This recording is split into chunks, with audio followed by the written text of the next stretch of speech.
This was back in, gosh, I think 2012 or 13.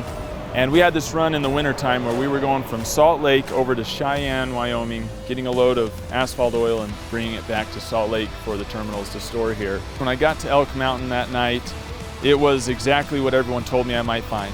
Whiteout conditions, 15, 20 miles an hour.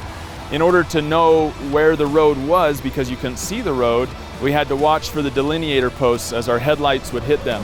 And so as I'm making that trip, I finally get out of Elk Mountain, come down past Sinclair, Wyoming, and it's just like, this is great. I've got 5 more hours. And when all of a sudden the buzzer lights go off, I get stop engine, check engine, and low coolant light.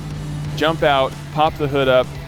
I've lost one of the main lower radiator hoses, and it has dropped pretty much 12 gallons of coolant out of this engine all at once.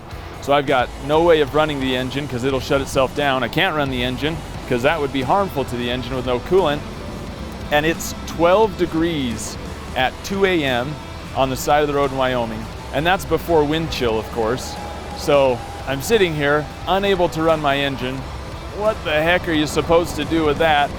I saw that there was an exit a little further up, the main Wamsutter exit, and I thought I can get a mile. It's cold enough. Then I park in a parking lot, call, say I need some help. Fortunately, it was a Cat engine. And as I described the hose, they're like, oh yes, it's that little Z-shaped hose down there below the turbo. That sounds right. So they call a mobile repair guy. They're describing this to him, and fortunately he knows, yep, I know that hose. It's a Cat engine part. And he was able to load up on coolant, find the hose. It took him a few hours to get out there because it was in the middle of nowhere. He showed up, threw the hose on in a few minutes, dumped it full of coolant, and I was more than happy to get out of Wamsutter, Wyoming at that point. I did set the cruise and I got right back to Salt Lake City.